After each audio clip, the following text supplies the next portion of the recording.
possède un défi à Sainte-Claude, nous avons un cas de la grande cellule de communication Philippe Auguste. Monsieur le coordonnateur, la presse est avec vous.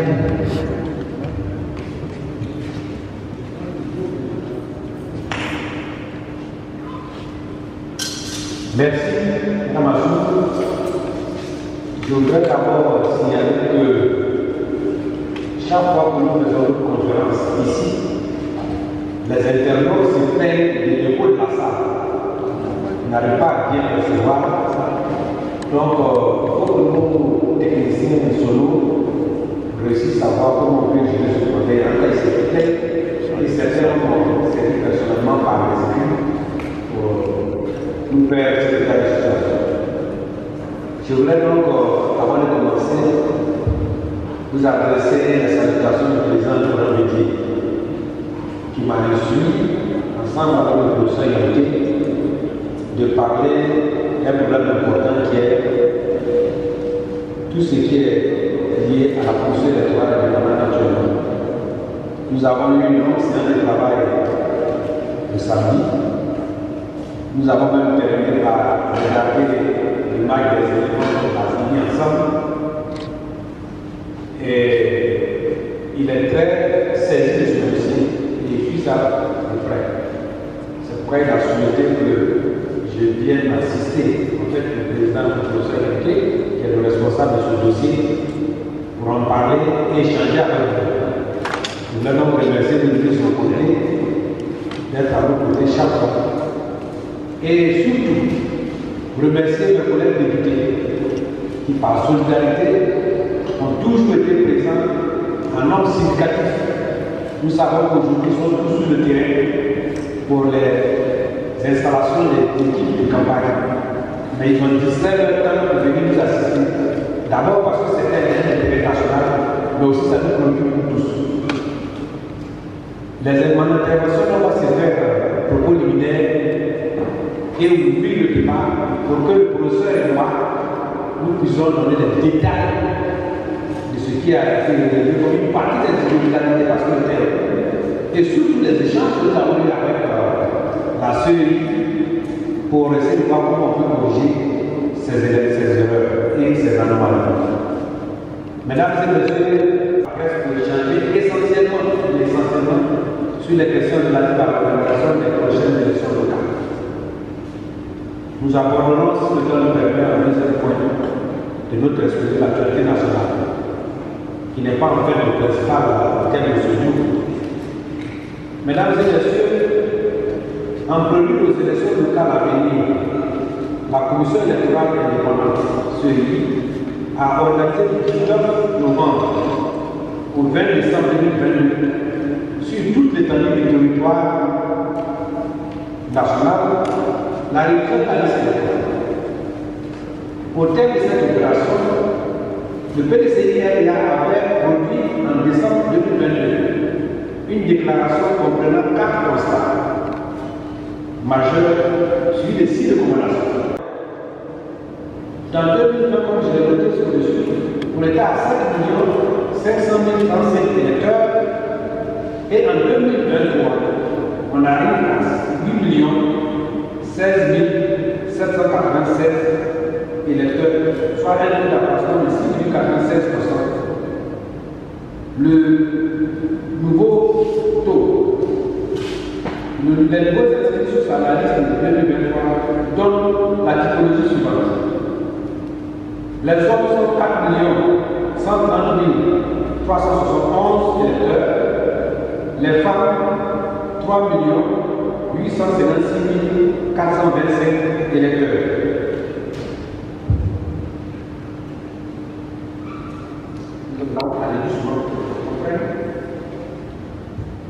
Au plan national, la population de 2023 connaît un taux de croissance de 6,87%. Ce taux de croissance est en recul par rapport à celui de 2020, dont le taux d'approbation était de 13,11%.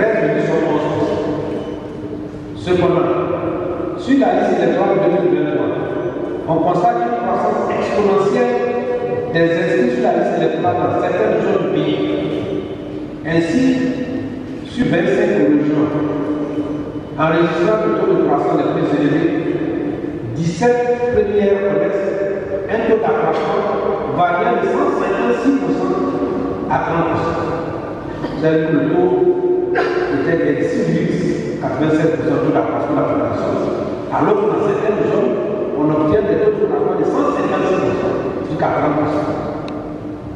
Elles sont majoritairement situées dans la partie septentrionale du pays.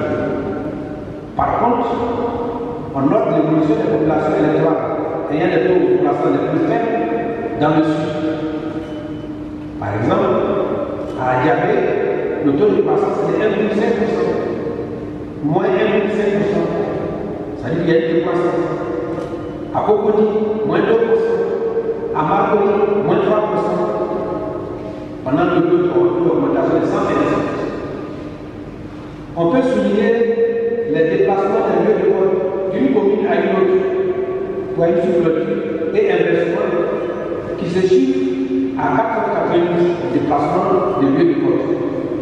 La création d'une nouvelle commune sans information préalable, la commune d'Atout. La suppression de certains lieux de vote importants sans information. La non-conformité de la liste électorale provisoire avec une partie politique avec l'exigence du code électoral. 7. Il s'agit, premièrement, chers invités, des stations pour donner la tête face aux électeurs qui veulent leur tourner le dos. Les candidats du RHDP aux prochaines élections locales brandissent la honteuse menace de restreindre le financement de l'État aux seules localités où seront élus les militants du parti. Partout, leur slogan de campagne, si vous ne votez pas les candidats du RHDP, vous n'allez pas avoir l'argent, vous allez financer vous-même. Ou bien, si vous venez demander, comme ce n'est pas vous la personne qui va demander, vous n'aurez pas demandé. Voilà ce qui change dans tout le monde aujourd'hui. Cela est honteux et scandaleux. Vous savez pourquoi? Parce qu'ils n'ont plus d'arguments. Ils disent qu'on vit heureux et savent que les gens malheureux. Ils savent que les gens sont pas arrêtés. Donc, c'est une menace, c'est donc un apartheid. Les sachants encore, le PDCDRDA proteste et dénonce cet apartheid économique. C'est pourquoi notre parti s'est fait fort de saisir les partenaires techniques financiers de notre pays pour que les ressources publiques soient mises à disposition de la population sans discrimination. Notre parti a saisi les partenaires techniques financiers pour leur permettre de dire que vous mettez les ressources publiques à notre disposition. C'est tous les contribuables qui payent et on veut donner ça à certaines catégories de personnes. Si ça n'est pas le cas, alors les normes et bonnes gouvernance doivent payer à ce qui soit appliqué. Mesdames et messieurs, chers amis de la presse, voilà ici présenté les propos liminaires du sujet. Et nous nous tenons à votre disposition de vos interrogations. Je vous remercie.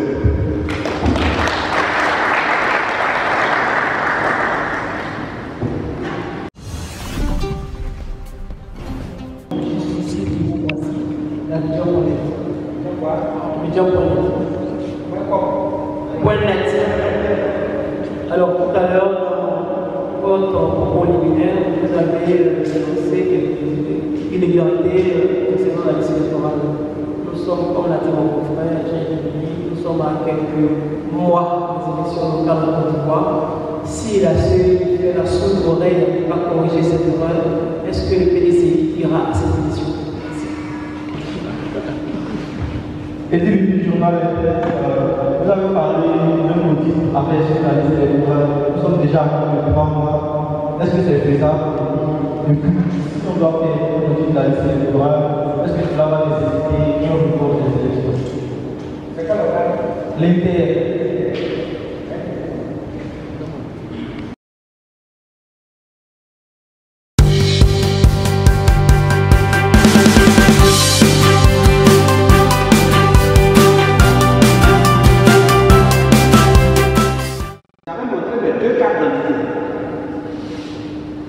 Il a carte d'identité ancienne où il y avait le nom, prénom. D'ailleurs, pour les jeunes que vous êtes, quand nous on faisait les cartes d'identité jaunes, on a pu parler parce que nous avons. On mettait même là-dessus le numéro de l'extrait de naissance avec les dates de naissance. Comme ça, si tu n'as pas le numéro avec ta carte d'identité, tu as déjà le nom de ton père, le nom de ta mère, la date de naissance de ton papa, la date de naissance de ta maman. Tu as l'extrait, le numéro de l'extrait de naissance. Tout était sur cette carte d'identité. On est venu à la carte d'identité verte.